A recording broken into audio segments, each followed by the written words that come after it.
Partout dans le monde, c'est la seule ID que vous avez pour votre document. Et en fait, c'est celle qui est ici. Ça, c'est une petite astuce que m'a donné le support de Zapier quand j'ai pas réussi à le faire. Sinon, tu dois chercher dans tous tes documents Google Docs depuis le truc Zapier.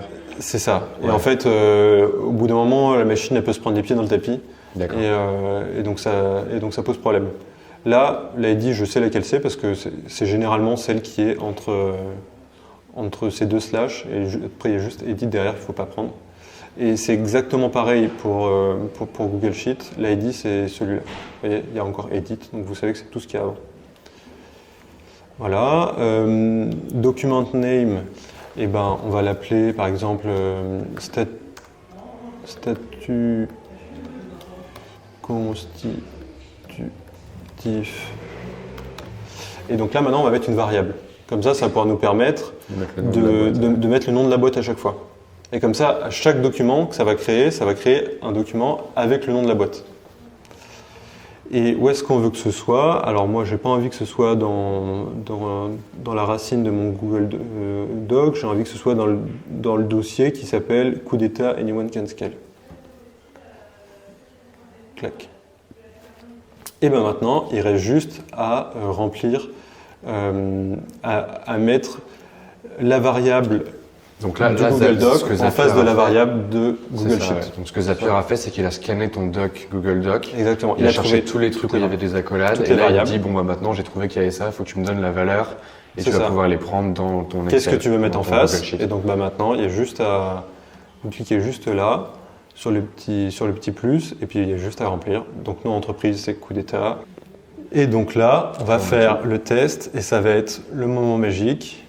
Alors, on va pouvoir tester directement.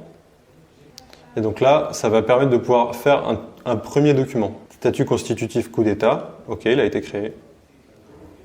Voilà, on a coup d'état, société commerciale, le bon capital. Et donc tout ça, ça a été fait correctement. Tout ce qui a été apporté. Vous voyez, c'est propre, il n'y a pas de passage à la ligne, il n'y a pas d'erreur. Ici, pareil, dans le nombre départ, il n'y a aucune erreur, parce que c'est la machine qui l'a faite. Et pareil à la fin, où on doit avoir toutes les signatures qui sont ici. Du coup, là, c'était simplement le test de Zapier. Maintenant, ce qu'il faut faire, c'est lancer le Zap, pour qu'à chaque fois que vous déclenchez dans le document, ça fasse la même chose. Et vous faites on. Voilà. Alors, maintenant, il est on. C'est-à-dire que quand vous allez changer vos valeurs, lui le test. Ça va être le nom d'entreprise. Ça va nous permettre de voir si le document a bien été changé.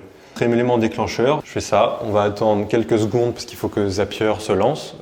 Et voilà, mon document est arrivé. Donc vous voyez bien qu'il a le nom qu'on lui avait mis. Voilà, coup d'état, build test.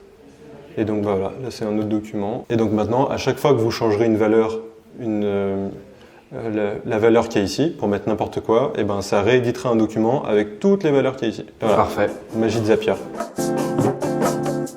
Bon bah, j'espère que toute cette magie vous a plu. Moi, par exemple, le moment où Pierrick a automatisé les SPV, qui était un vrai casse-tête dans cette boîte à chaque fois qu'on crée un SPV, on en arrivait même à des discussions de est-ce que cet investissement vaut vraiment le coup, parce qu'on savait que ça allait être 3 jours de travail alors qu'on devrait simplement les créer à la volée automatiquement. J'espère que cet épisode vous a donné envie de vous y plonger, de tester des outils, d'aller sur les forums, d'aller sur Google, d'aller dans le Slack d'Anyone Can Scale, de partager des tips, de partager des trucs.